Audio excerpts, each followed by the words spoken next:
Ah yes, the BYD Atto 3, now available with over 300 horsepower.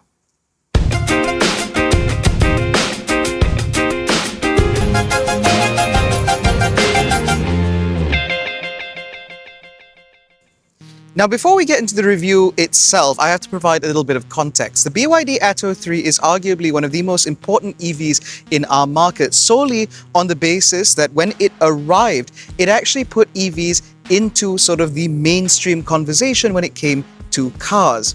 Now, the BYD Atto 3 has had several iterations since its launch. When it first arrived, it was a 160 grand car. Now it's been repriced to start at 125,000 ringgit for the Ultra model and then 138,000 ringgit for this, which is the Premium, putting it right in the meat and potatoes of the C-segment family SUV space, regardless of powertrain options. Now for 2026, the BYD Atto 3 is available in two guises, as I mentioned earlier. You can get the Ultra and the Premium. However, the differences between the two is more than just cosmetic or specifications. In fact, in terms of specifications, they are identical because the real difference comes in terms of the powertrain. Now, the BYD Atto 3 Premium that we have here rides on a new 800-volt architecture, which also sees the electric motor move from the front to the rear, which now makes this a rear-wheel drive model.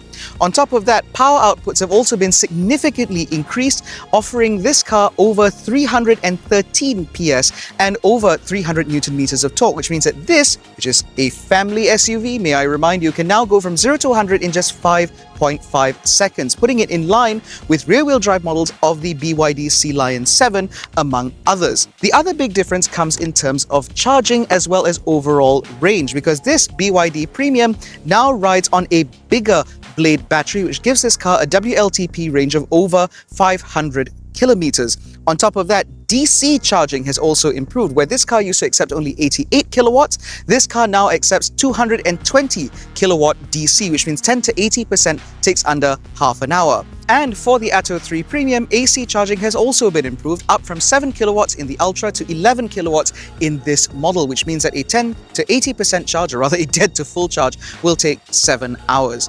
Pretty good going, if you ask me. Now, in terms of styling, the BYD Atto 3 has seen very few revisions for the 2026 model year.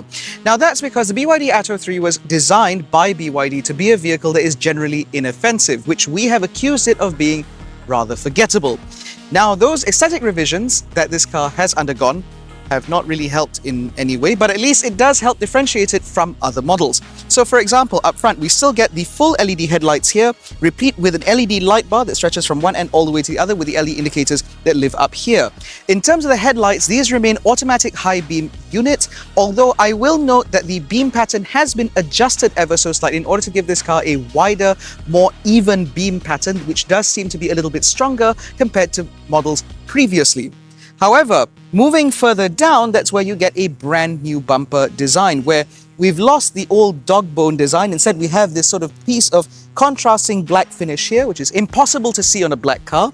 But this now makes the front end look a little bit neater and a little bit more aggressive compared to the outgoing model. This bumper is shared between both variants. One thing that I would like to point out is the fact that now, instead of the big dog bone design that we used to get, we now get these small air breathers in the corner in order to help this car's overall aerodynamics.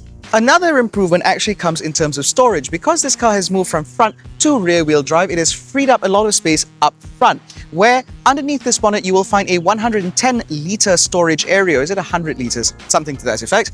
But ultimately, this space is now large enough for you to hold charging cables or durian, or whatever it is that you might want. More importantly, because it is completely separated from the cabin, it does also mean that anything that you store in here will not leak its odors into the cabin. That is assuming you have the air conditioning set to its recirculation function.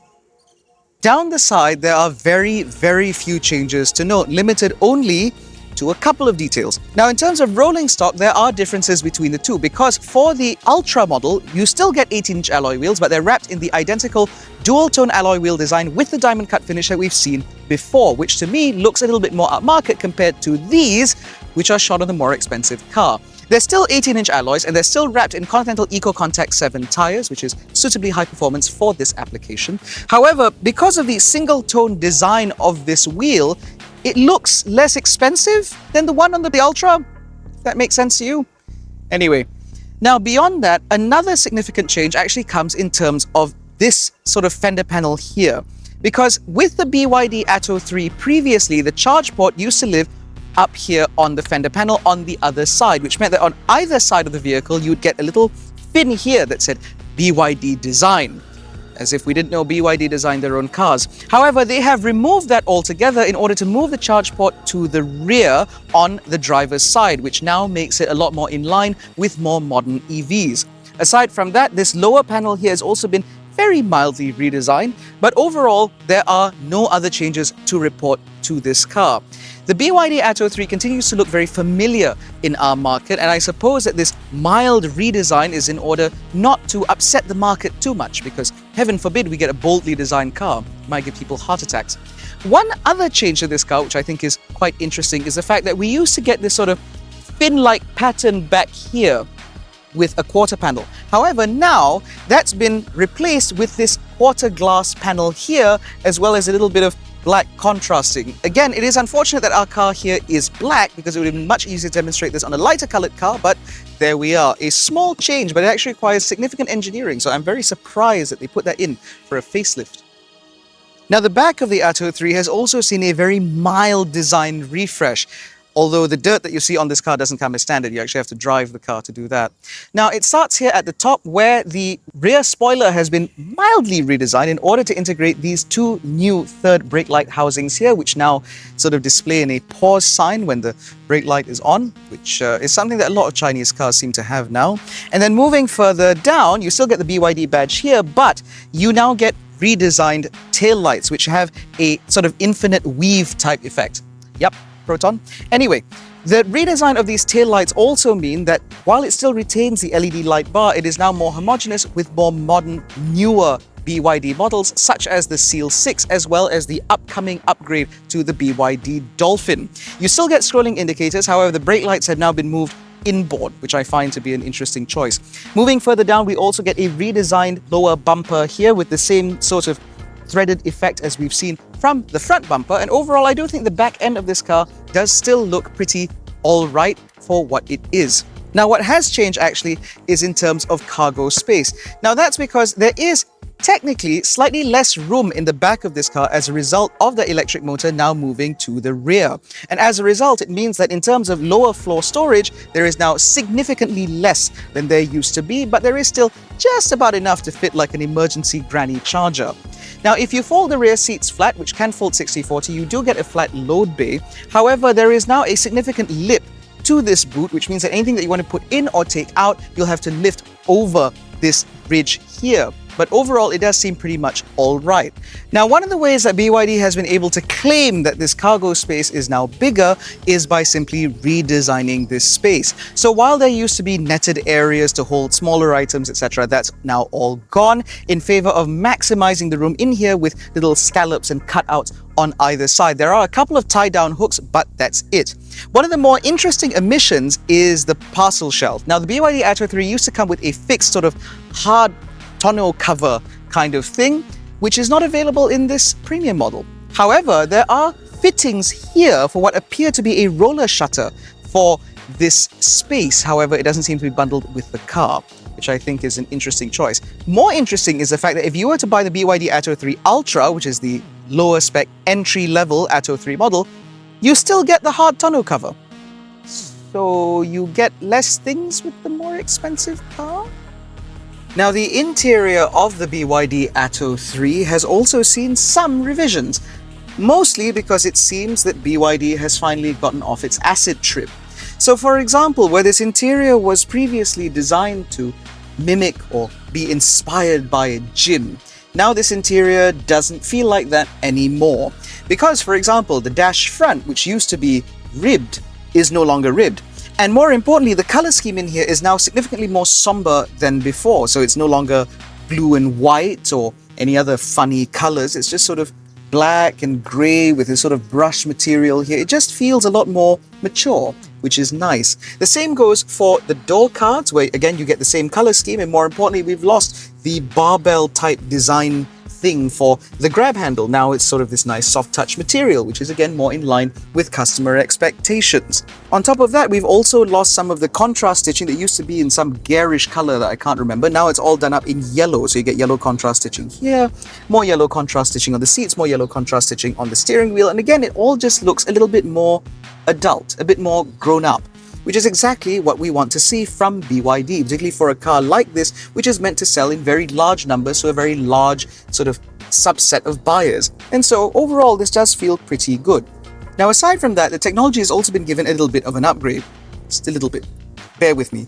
So this screen, for example, while it's still very large as it's always been, now runs a very latest operating system from BYD, which means that it operates very nicely, it is relatively snappy, and all of the graphics and all the features here all feel the way they should. In fact, I appreciate the fact the widgets here now all look very distinct from each other, unlike what you get from, say, a BMW.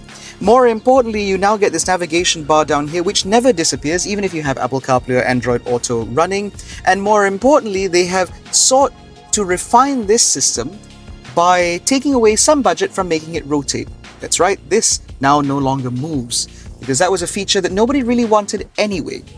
Now, beyond that, by removing the motor that would have otherwise rotated the screen for no obvious reason, they've spent that money on a bigger screen here, because now instead of a dinky little screen that used to be mounted to the steering column, we now get a proper screen that sits on the dash front itself. This is shared with other BYD models such as the Seal, as well as the Sea Lion 7 and the Seal 6 and the BYD M. No, actually that one has dials, which means that for the most part, this is what you've come to expect from a BYD, and it operates the way you'd expect from a BYD, which is great because now there's a lot more space to display all the relevant information, and more importantly, it seems that BYD has taken some English lessons, and now this no longer displays ridiculous nonsense the way it used to. That said, however, some traces of the outgoing car still remain. So for example, we still get air conditioning vents all the way around the cabin that are designed to look like the weights that you put on either end of a barbell, which is interesting. We still get the guitar strings for the door pockets, which are still very shallow. They're not very wide, which means that in order to hold things in there, you really do need to stretch those guitar strings, and they do still make a god-awful noise if you pluck them.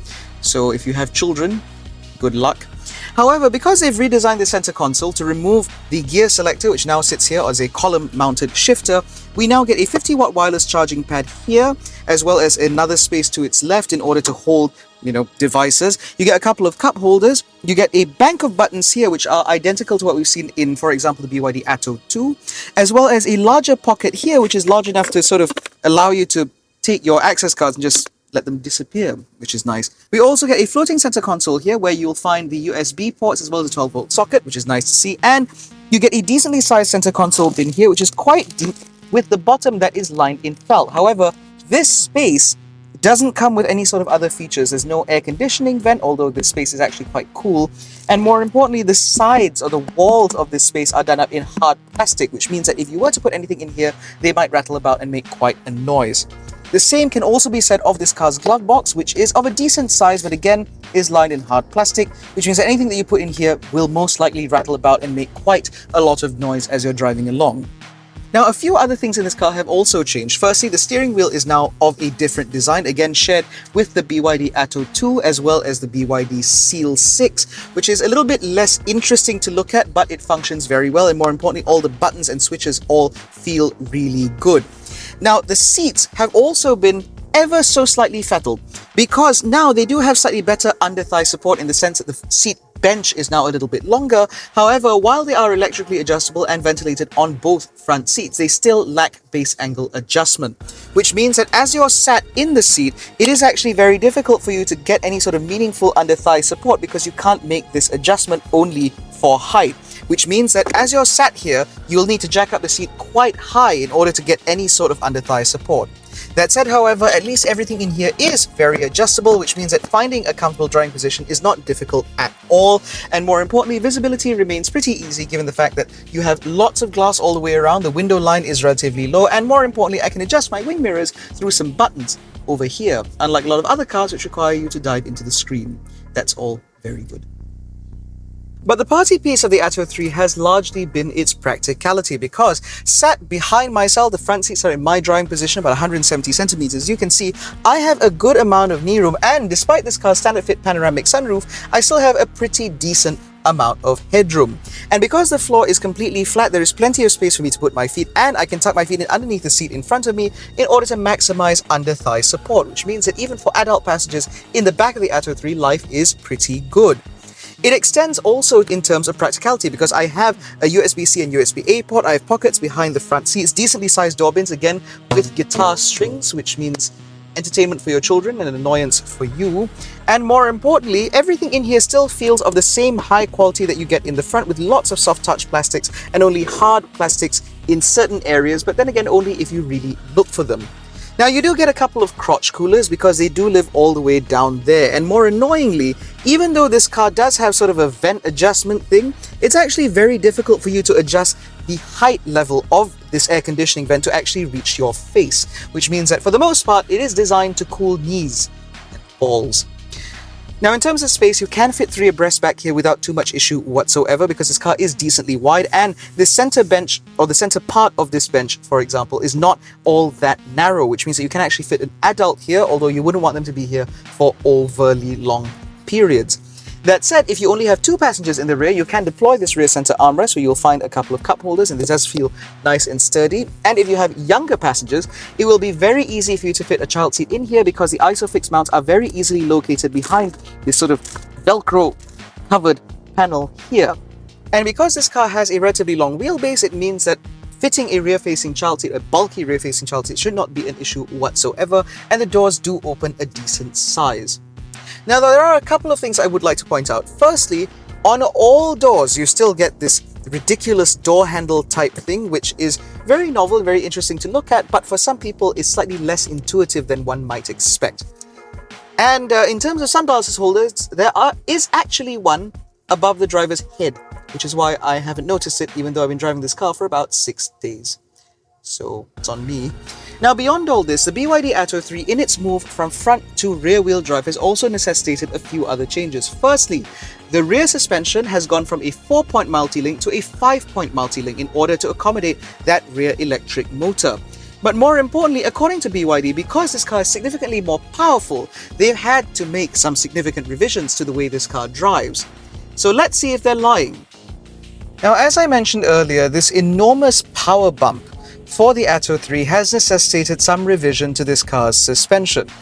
And I'd be lying if I said that it wasn't immediately obvious that they've done something to the gubbins of this car from the moment you set off. Now, the BYD Atto 3 is, again, largely responsible for putting electric vehicles into sort of the mainstream automotive conversation. This was the first electric vehicle to sort of duck in at under 200,000 ringgit, if I recall correctly, that was genuinely usable. Unlike vehicles like, say, the Renault Zoe and the Nissan Leaf, which I think was actually over 200,000 ringgit, but whatever. Those cars were not really usable for a lot of people. They preferred something that was a bit more traditional, and therefore the BYD Atto 3, with its very traditional proportions, very traditional packaging, wrapped over a new energy vehicle powertrain, felt like the best sort of fit for a lot of people in order to make that transition into electric mobility. Now, coming back to this particular car, compared to the outgoing model, the outgoing Atto 3 used to be a car that was very wallowy and very soft. In fact, if I recall correctly, I described the ride of the BYD Atto 3 previously as feeling very Chinese. Very soft, very pillowy, completely bereft of any sort of engagement or driver sort of involvement. Instead, it sought to try and insulate you from the world around you as much as humanly possible, to the point where it didn't really inspire much confidence, particularly when driven at Malaysian driving speeds.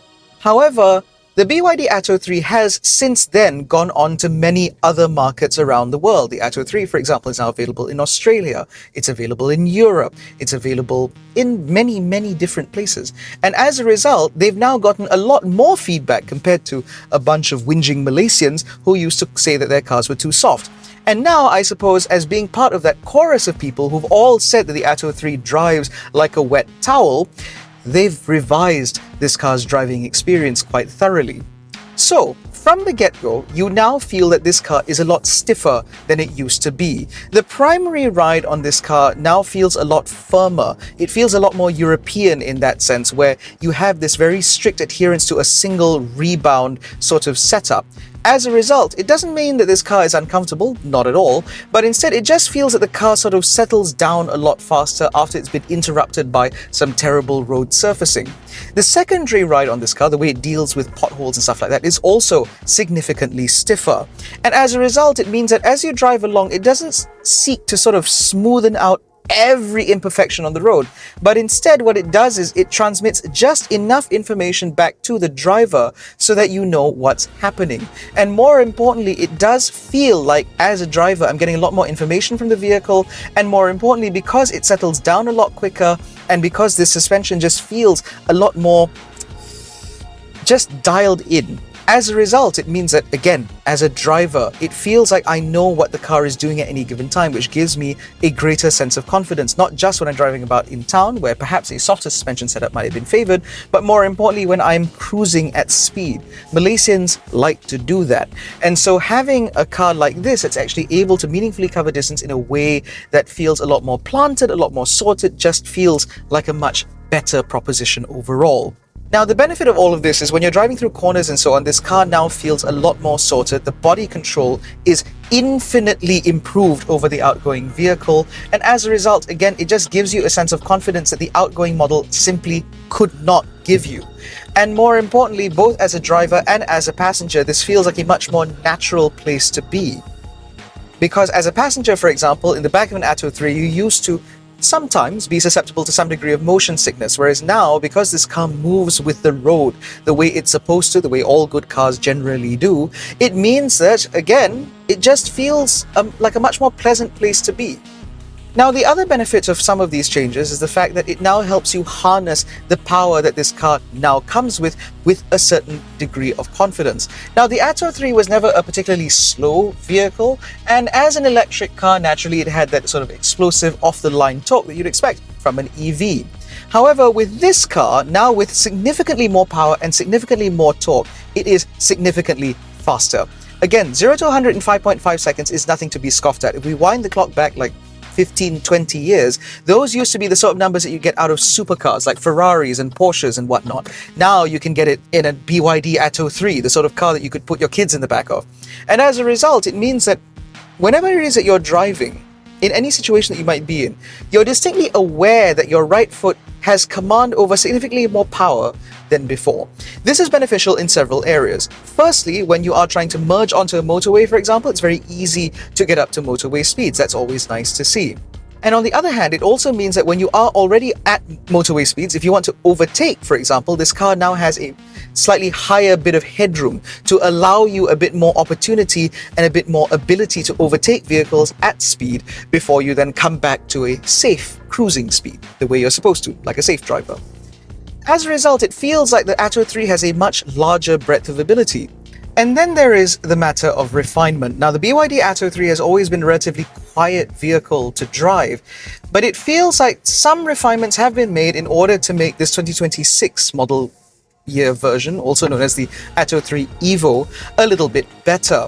Now, that's because as you're driving around at urban speeds, naturally there's very little noise at all. The road noise is very well suppressed, wind noise is very well suppressed, and of course, because this car is relatively well built, there aren't really that many squeaks or rattles, or any at all for that matter, in order to interrupt the serenity of the cabin. Although that said, the car I'm driving has done about 550 kilometers, which means that, you know, it's not exactly the best barometer of just how well this car has done. But even at motorway speeds, this car still remains very impressively quiet. Now, there is double glazed glass all the way around the cabin, which means that it does do a very good job at blocking out a lot of noise that you get from the outside world from entering the cabin. That's already a good thing. And for the most part, when you drive on motorway surfaces at motorway speeds, noise is still very, very well managed within the cabin. It's only when you're on concrete surfaces or coarse chip surfaces that you get a bit more road roar that comes into the cabin. And once you get up to sort of the national motorway limit at about 110, 120 kilometers an hour, there is some degree of wind noise, but again, road noise is very well suppressed, and overall, the cabin of the Atto 3 still feels very comfortable, very quiet, and very refined, which means that in terms of covering long trips or doing long distances in this car, that shouldn't be an issue whatsoever. But what I think is the even better or greater improvement here, beyond the performance, the power, and the torque, which I think everybody likes to focus on, is actually this car's efficiency. Now, when I drove the BYD Atto 3 previously, if you were to try to maintain motorway speeds over a longer distance, this car would average about 24 to 25 kilowatt hours to the 100. And because that car, or the outgoing model rather, only had a 70 kilowatt hour battery, was it 60 something, it meant that essentially you're talking about an effective range of about 300 plus kilometers on a single charge. Now, the BYD Atto 3 Premium that I'm driving now not only has a bigger battery, about 77 kilowatt hours, but it also has that more powerful motor, which is also more efficient. Which means that when you are driving along at motorway speeds, as I have done as part of my testing, this car still averages about 18 kilowatt hours to the 100. When you drive it about in town at urban sort of driving conditions and so on, you can see numbers as low as 15 kilowatt hours to the 100, meaning that your combined average is about 16.5 to 17 kilowatt hours to the 100. This is a significant improvement over the outgoing BYD Atto 3, which used to have truly pathetic consumption numbers, which meant that as a result, it would also offer very pathetic range. Now, with the additional power and torque available, it is also a lot more efficient in terms of its power consumption, which means that in theory, you can drive further on a single charge than you would have in previous models. Now, the same praise cannot, however, be leveled at this car's charging. Now, I tested this car at several charges in order to try and see if I could get this car up to its full whack 220 kilowatt DC charge rate, which turned out to be a lot more challenging than I expected. So this car doesn't really maintain the sort of flat charging curve that you'd expect to see from vehicles like, say, an Xpeng. Instead, this car has a very clearly and defined step down in terms of the way it takes on power. So it only does 220 kilowatts up to about 40% thereabouts, after which it begins to step down quite significantly. Once you hit about 60 to 70%, the car is only accepting between 125 to 136 kilowatts DC. Still pretty respectable numbers given the SoC, but not exactly the flat charging curve that we've come to expect, again, from vehicles and brands like Xpeng. So it's not the fastest charging thing in the world, which is why this car goes from 10 to 80% in, I think, 26 or 28 minutes, rather than the more ridiculous 12 or 17 minutes that you get in other cars. But again, it's still a marked improvement. And it does mean that, again, when you are charging at full whack at 160, 170 kilowatts, you're adding about 100 kilometers every 5 to 10 minutes, which means that a 15-minute charging stop is usually enough for you to continue your journey. And so, although this car doesn't have blazing fast charging speeds, it's still reasonable, practical, usable, which is fine. And then comes this car's ADAS features, which again continue to be a mixed bag. BYD doesn't seem to fully understand how to better refine their ADAS systems in such a way that it feels more polished. Because the ADAS systems on this car, particularly things like the adaptive cruise control and the AEB, which are the 2 points I want to touch on, still feel very rough. Now, in terms of the adaptive cruise control, it really does feel like this car is always either on the throttle or on the brakes, and it adapts and changes to even things like the road surface. So for example, when you go over speed lines, for example, the car is always accelerating, braking, which just leaves this very jerky motion in the cabin as if the car doesn't really know what it's doing. And then comes this car's autonomous emergency braking. Now, I've never had this issue in BYDs before, but somehow on the Atto 3, or this particular Atto 3, the AEB is very eager. So far, I haven't been able to drive this car on a single journey from beginning to end without triggering the AEB at least once. And this occurs not just at junctions, but also sometimes in traffic jams or when I'm slowing down to a traffic light, or sometimes even in the middle of a corner.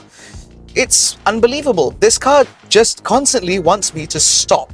Now, like I said, I haven't encountered this AEB issue with any other BYD, and so I'm led to believe that this might be a software issue that may be related to this particular car, or with regards to the BYD Atto 3 Premium right now, because according to the screen, it says that this car is on basically software build 1.000, which means that maybe in future software updates this may be improved, but at the moment, not great.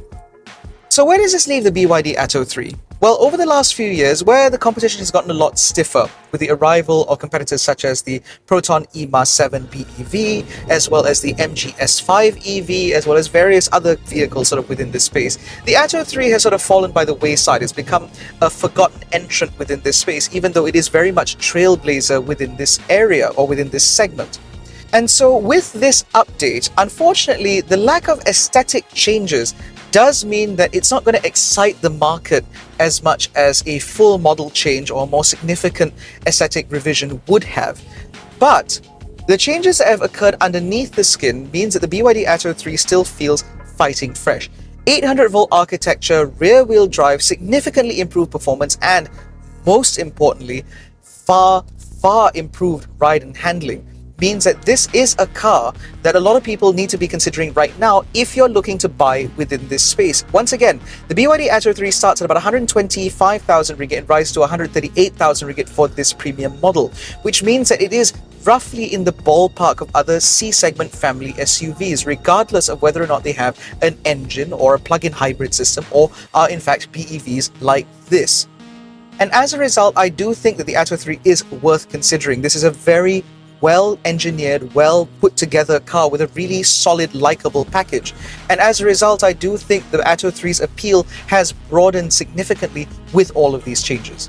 However, if you are on something of a budget and you're looking to maximize that budget in order to get the very best car for your money, particularly if you're trying to spend under 120,000 ringgit, then I would advise that you go and take a look at the Proton EMA 7 BEV, because you can get that car in its top most premium guys for under 120 grand, and now you can get it as a premium plus where you get massage seats and the powered ottoman for the front passenger, all very nice. But more importantly, that car is a little bit more affordable compared to the Atto 3, although I will say the Atto 3 does outdrive the EMA 7 BEV on account of its updated suspension setup. But if you want the best driving vehicle within this segment, then that accolade goes to the MG S5 EV, now available in CKD form with updated specifications, again, to make the car a little bit more appealing, etc. But more importantly, that has always held the title of being the best driving C-segment EV. That, to me, is without contest. And so the BYD Atto 3 remains just as appealing a package as it has always been, a very middle-of-the-road vehicle that offers really decent engineering, really good value, and ultimately a package that a lot of people should like. So the 2026 model is like that, but better. In any case, that concludes our review of the BYD Atto 3 Premium rear-wheel drive. If you enjoyed this video, please give it a thumbs up, subscribe to the channel, hit the little bell icon to notify every time we make a new upload. Don't forget to follow us on Facebook, Twitter, and Instagram. All the links are in the description below, including the link to join our new WhatsApp channel, where you will join about 2,000 members now. Thank you so much for watching. We'll catch you in the next one. Take care, stay safe, and jangan bodoh.